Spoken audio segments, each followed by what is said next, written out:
Today is the Quinquagesima Sunday. We'll be back here again in England, somewhere in the middle of England near Wales, I guess. Craven Arms, whatever that is. So in any case, good to be here, and also pray for the retreatants. We'll be having a nation retreat this week. And the epistle for this Quinquagesima Sunday is taken from the first epistle of St. Paul to the Corinthians, chapter 13. Brethren, if I speak with the tongues of men and of angels, and have not charity, I am become as a sounding brass or a tinkling cymbal.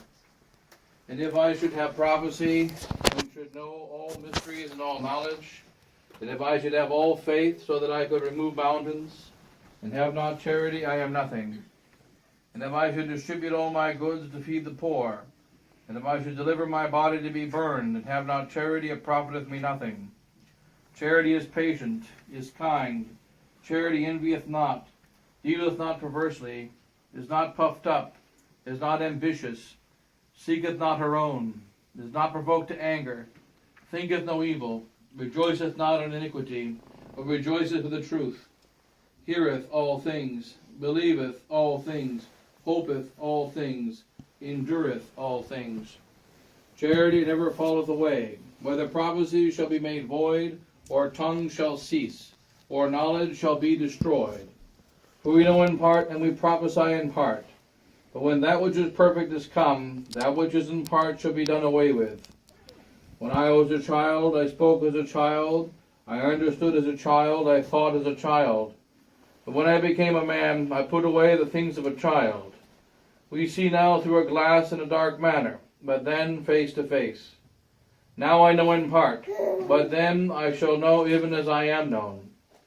And now there remain faith, hope, and charity, these three. For the greatest of these is charity. And then the Gospel. Take that according to St. Luke, chapter 18. At that time Jesus took unto him the 12, and said to them, Behold, we go up to Jerusalem, and all things shall be accomplished which were written by the prophets concerning the Son of Man. For he shall be delivered to the Gentiles, and shall be mocked, and scourged, and spit upon. And after they have scourged him, they will put him to death. And the third day he shall rise again. And they understood none of these things, and and this word was hid from them, and they understood not the things that were said. Now it came to pass, when he drew nigh to Jericho, that a certain blind man sat by the wayside begging. And when he heard the multitude passing by, he asked what this meant. And they told him that Jesus of Nazareth was passing by. And he cried out, saying, Jesus, Son of David, have mercy on me. And they that went before rebuked him, that he should hold his peace. But he cried out much more, Son of David, have mercy on me. And Jesus standing commanded him to be brought unto him. And when he was come near, he asked him, saying, What wilt thou that I do to thee? But he said, Lord, that I may see. And Jesus said to him, Receive thy sight, thy faith hath made thee whole. And immediately he saw and followed him, glorifying God. And all the people who, when they saw it, gave praise to God. Thus are the words of today's Holy Gospel.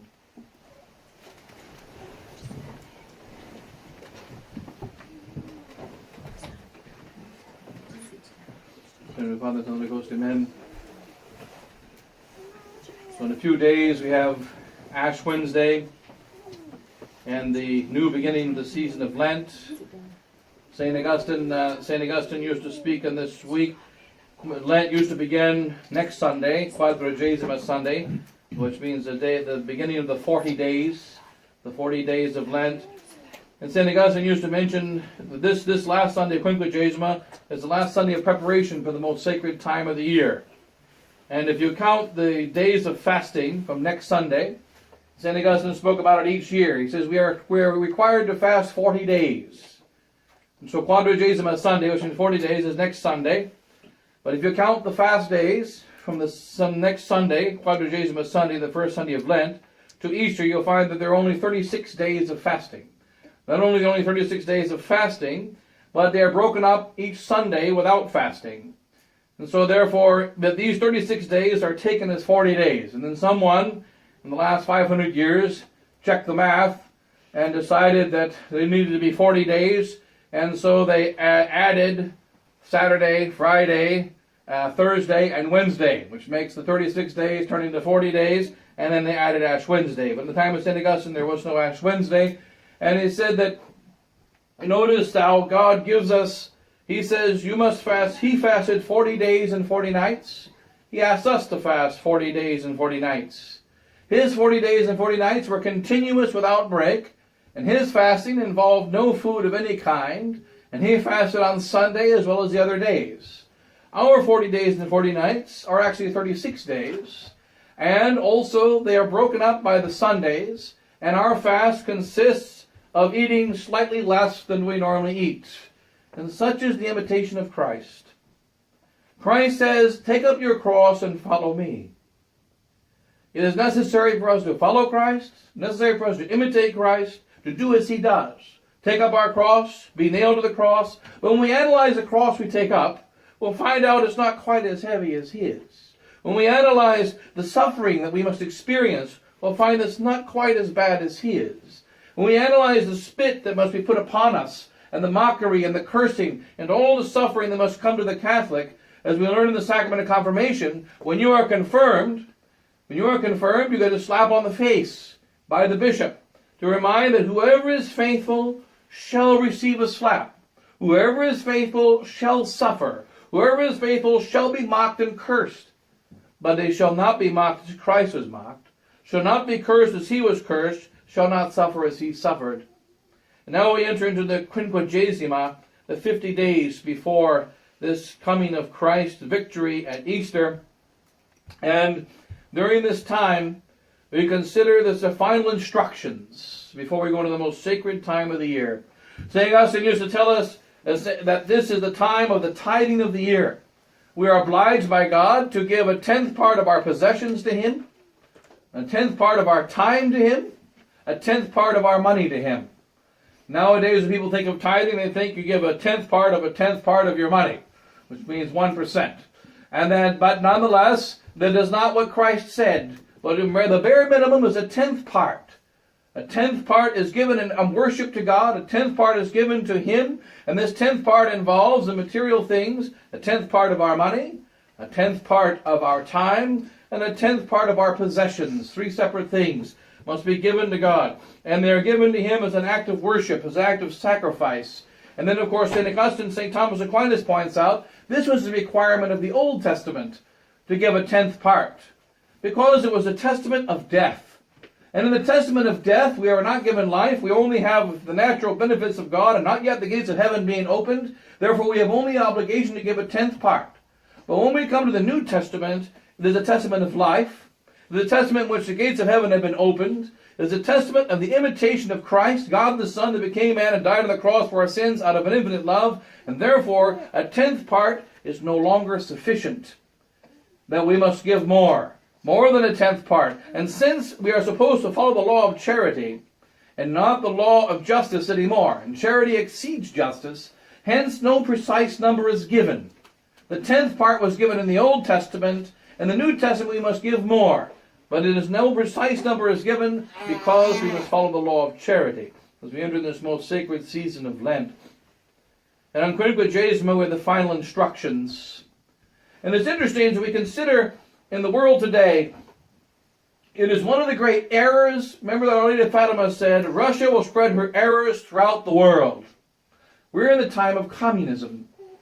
And one of the communist errors is, and one of the grave communist errors of the proletariat is that the employer is against the employee. The authority is against the subject. The subject is against the authority. The poor is against the rich. The rich is against the poor. The high are against the low are against the high. The blacks are against the whites are against the blacks. The brown are against the purple and the green and the orange, and everyone is against everyone. And there is a continual conflict. And what is the principle? It's called the survival of the fittest. That each one has to kill the other. Each one has to climb above the other in order that humanity be benefited, in order that society be benefited. This is a law of violence, a law of wickedness, and it is deeply in our blood. Deeply. Whereas the gospel says things a little bit differently.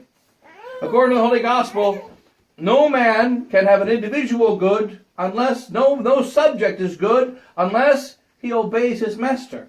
No master is good unless he cares for his subject.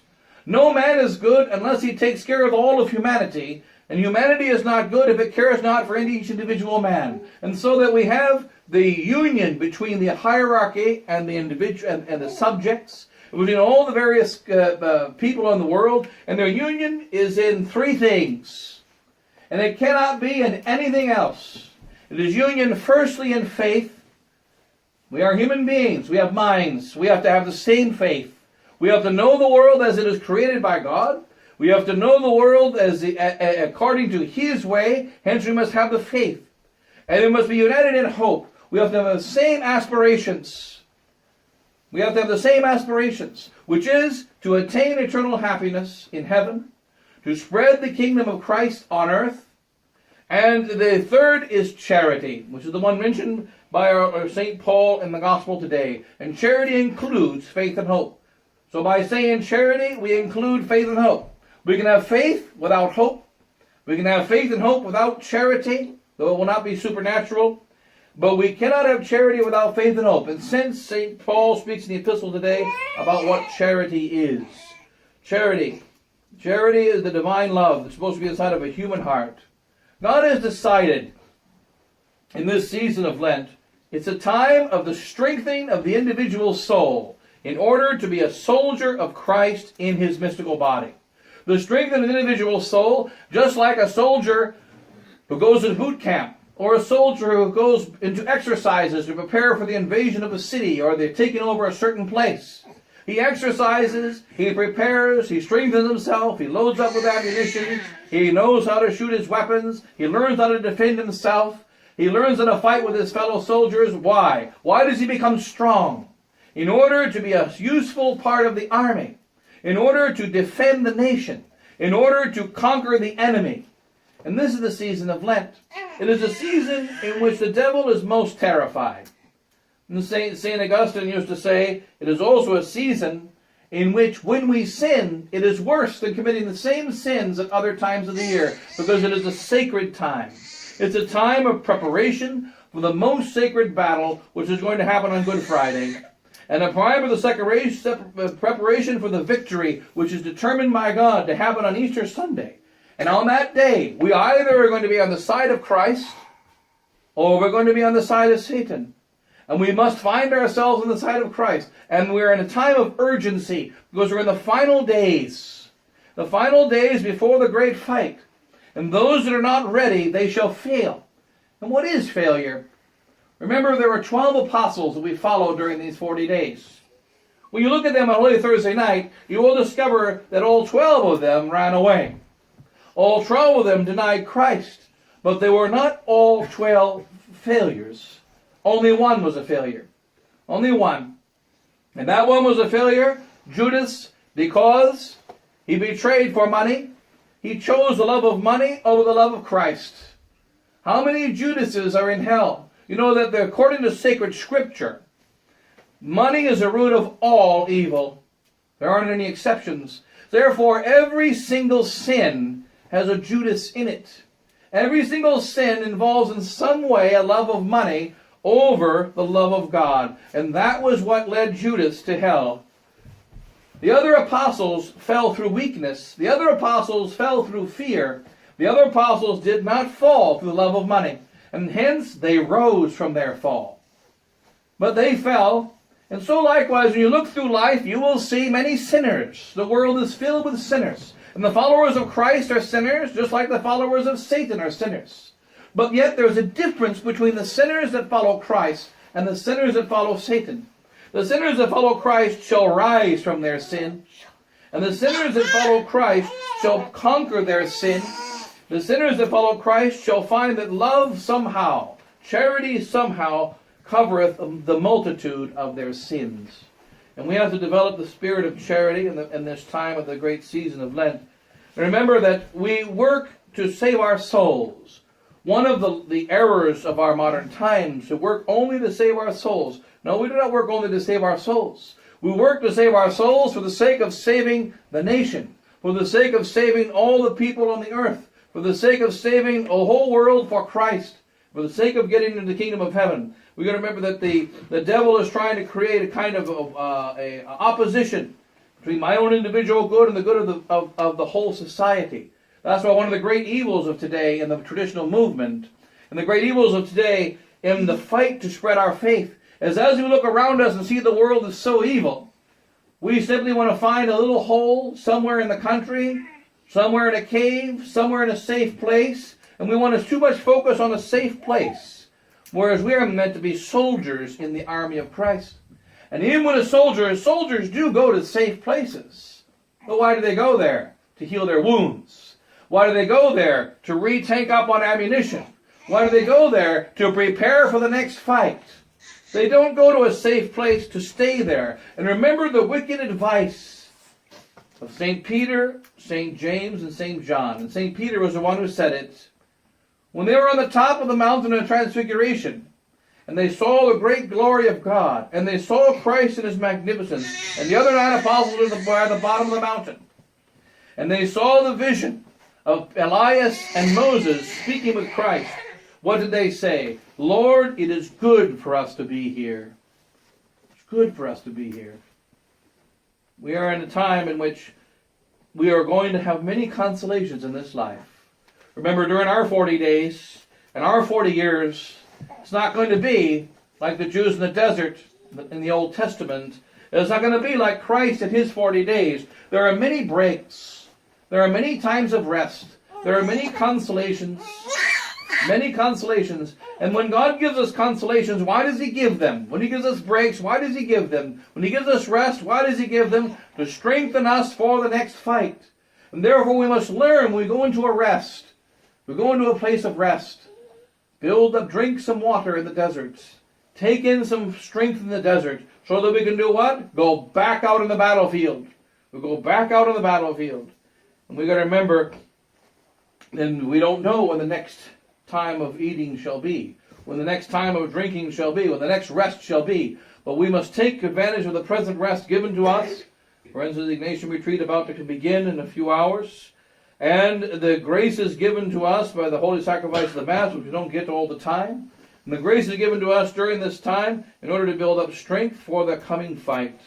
It's a most holy season, the season of Lent, the season that's coming upon us.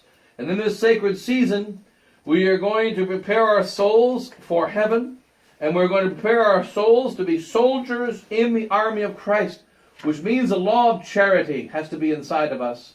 And St. Paul speaks of all the things that charity is. One of the statements that he says about charity, charity seeketh not her own. Charity seeketh not her own. This is something we have to learn in our modern age. Whenever you go to the store, you seek your own. You want the can opener that's going to fit in your life. You want the TV screen that's going to fit perfectly in your living room. You want the car that's going to have the right color that's going to match your coolness. You want everything, every single thing is centered on self, even things that are not sinful. Things that are not necessarily sinful. And this destroys the soul. Charity seeketh not her own. This is one of the laws of charity. Then what does charity seek? Charity does seek. Charity does seek. It seeks the good of God and his grace. It seeks the good of others. When you go out into shopping, when you go out into the world, consider what another wants. Consider what another needs, and not our own. The devil has created a great materialistic and selfish society because he knows the soldiers of Christ are not selfish. And the soldiers of Christ are filled with charity. The soldiers of Christ are filled with faith. The soldiers of Christ have an undaunted hope. And these are the principles of their life. And these soldiers cannot be defeated. And Satan is petrified of them. Therefore, what does he do? He tries to conquer these soldiers by turning them into his own soldiers. In this sacred season of Lent, which is coming in just a couple of days, remember the fast of Ash Wednesday? And then, that no meat and the eating of the then make sure to maintain the fast. The mortal sin to not practice the fast. And then, of course, don't forget the fast throughout all of the year on Friday, to not eat meat on Friday. And then during Lent, to have two small meals that don't equal more than the main meal, to try to follow the fast, and also to not try to eat between the meals during the season of Lent, to make some kind of small sacrifice during this season for the good of souls, for the overcoming of a particular sin, for the strengthening of our own weakness, and to become greater soldiers of Christ. Because here's one of the reasons why the devil says you must seek your own. Because when you seek your own, you lose your strength. You lose your will. You lose your strength. What are we made out of? We are made out of nothing. That's what we're made out of. So who seeks his own seeks nothing. He has no conclusion of his seeking. He doesn't know what he wants. He is an empty soul, and therefore he has no strength. The more the devil can get us to seek what is our own, the more he destroys us. We have to seek what is God's, seek what is the neighbor's, seek what is the church's, and then what happens? A great strengthening of our heart.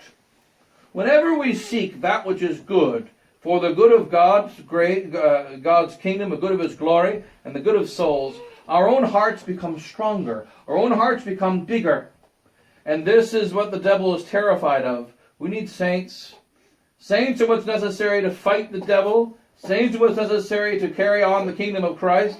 And there can be, and there must be, saints in the 21st century. And we have to become those saints. God gives us the grace to become those saints. And when we fail and when we fall, we must be sorry for our falling, sorry for our failing, and rise. Rise according to faith, hope, and charity. So in any case, we'll begin the retreat. The conference, the first conference, we'll have afterwards the lunch, and will not yet be the time of silence. And then we'll try to start around 1:30, the first conference, at the beginning of the retreat. And then the Mass in the morning will be at 7:30. Those who can come in the morning for the Mass in the morning will be at 7:30. It'll be each morning at 7:30. Tuesday, the Mass will be later in the evening. So, but on Monday and Wednesday, Thursday and Friday, and then the Mass will be at 7:30 in the morning. So in any case, we'll close down. God bless you all. In the Father, and the Son, and the Holy